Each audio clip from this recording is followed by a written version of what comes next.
اسلام کی تاریخ کی سب سے پہلی جنگ غزوہ بدر۔ ابو سفیان شام سے ایک قافلہ جس میں 50,000 سونے کے سکے اور ہر قسم کا مال موجود تھا لے کر مکہ جا رہا تھا، لیکن درمیان میں ایک بہت بڑا مسئلہ تھا۔ مکہ پہنچنے کے لیے اسے مدینہ کے پاس سے گزرنا لازمی تھا، اور مدینہ میں مسلمان اس قافلے کو لوٹنے کے لیے تیار بیٹھے تھے۔ تو ابو سفیان نے سوچا، ایک منٹ، مسلمان کیسے قافلہ لوٹ سکتے ہیں، وہ بھی رمضان کے مہینے میں؟ اصل میں بدر کی جنگ سے 1 سال پہلے مسلمان جب ہجرت کر کے مکہ گئے تھے تو وہ اپنے ساتھ کچھ بھی نہیں لے کر گئے تھے سوائے ان کپڑوں کے جو انہوں نے پہنے ہوئے تھے۔ مکہ والوں نے ان کو غصہ دلانے کے لیے ان کا سارا مال اور ان کی زمینیں بیچ دیں۔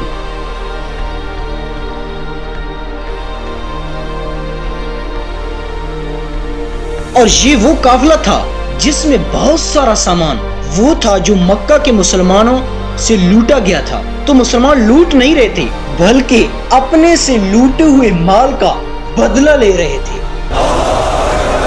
تو ابو سفیان اس قافلے کا ہیڈ اس ٹینشن میں تھا کہ اگر وہ اس راستے سے گیا تو مسلمان اس کو چھوڑیں گے نہیں، تو اس نے اپنا راستہ بدل دیا اور مکہ ایک خط بھجوایا۔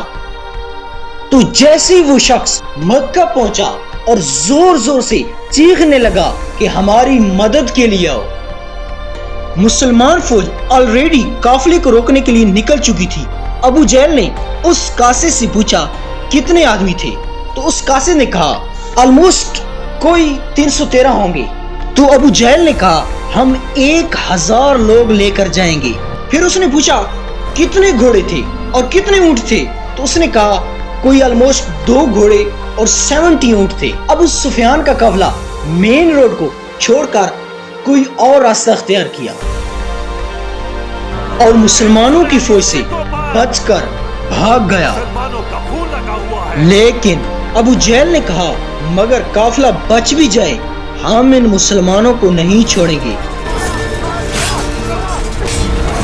کہ ان کے ایک ایک بندے کو مارنے کے لیے ہمارے 3 بندے ہوں گے۔ تو رسول اللہ صلی اللہ علیہ وسلم نے اپنے قافلے کو بدر کے پہلے کنویں کے پاس جا کر پڑاؤ ڈالنے کا حکم دیا۔ تو ایک صحابی نے آ کر پوچھا یا رسول اللہ صلی اللہ علیہ وسلم، یہ جگہ آپ نے اللہ کے کہنے پر چوز کی ہے یا مشورے سے؟ تو رسول اللہ صلی اللہ علیہ وسلم نے فرمایا یہ تو ہم نے مشورے سے چوز کی ہے۔ تو اس نے کہا اگر ہم آگے جا کر پڑاؤ ڈالیں تو وہاں پانی بھی زیادہ ہے اور ہم دشمنوں کو ان کنووں پر قبضہ بھی کرنے سے روک سکتے ہیں۔ رسول اللہ صلی اللہ علیہ وسلم کو اس کا یہ مشورہ بہت ہی پسند آیا اور پوری فوج رات کو اس جگہ سے اس جگہ پر موو ہوئی۔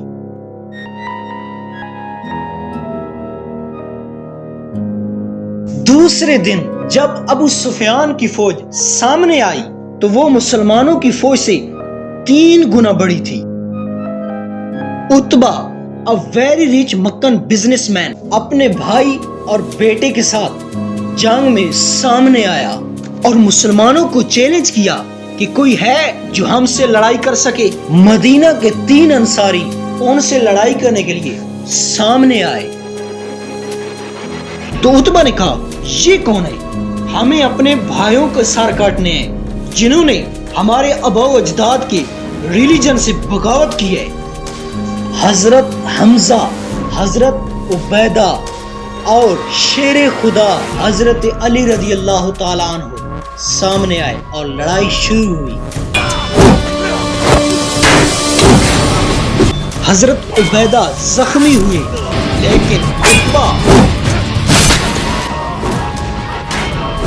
اس کے بھائی اور اس کا بیٹا تینوں مارے گئے۔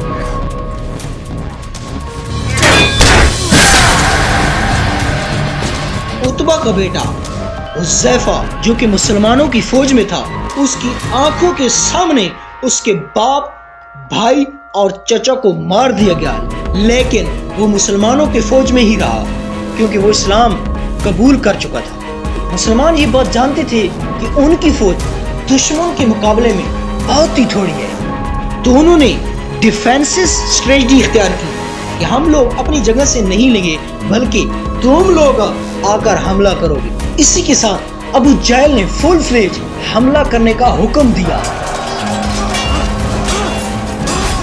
کیونکہ اس کا خیال تھا کہ 2 منٹ کا کام ہے، جلدی سے نپٹ کر نکلتے ہیں یہاں سے۔ لیکن ایسا نہیں ہوا۔ آہستہ آہستہ ہر ایک مسلمان کے بدلے 5 کافر مرنے لگے۔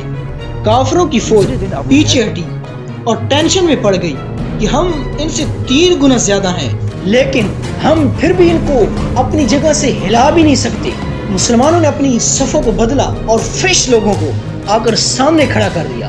ابو جہل دوبارہ فل فلیج حملے کا حکم دیا، لیکن پھر وہی ہوا، فوج پیچھے ہٹنے لگی۔ لیکن اس بار مسلمانوں نے فل سپیڈ حملہ کر دیا اور کفار کی فوج بھاگنے لگی اور ابو جہل مارا گیا۔ مکہ میں سارے جیت کی خبر کا انتظار کر رہے تھے کیونکہ پچھلے 60 سال سے مکہ کی قریش کو کوئی بڑی شکست نہیں ہوئی اور آلموسٹ 65 سال پہلے انہوں نے ابراہ کے 60,000 فوج کو بھی ہرا دیا تھا اور اس وجہ سے پورا مکہ قریش کو اپنا لیڈر مانتا تھا۔ لیکن اب مکہ کے لوگ قریش کے ان 313 لوگوں سے بری طرح ہار چکے تھے اور اسی جنگ سے واپس جب رسول اللہ صلی اللہ علیہ وسلم گئے تو مکہ میں لوگ بہت ہی خوش تھے۔ لیکن کچھ دن پہلے ہی آپ صلی اللہ علیہ وسلم کی بہت ہی پیاری بیٹی حضرت رقیہ رضی اللہ تعالیٰ عنہ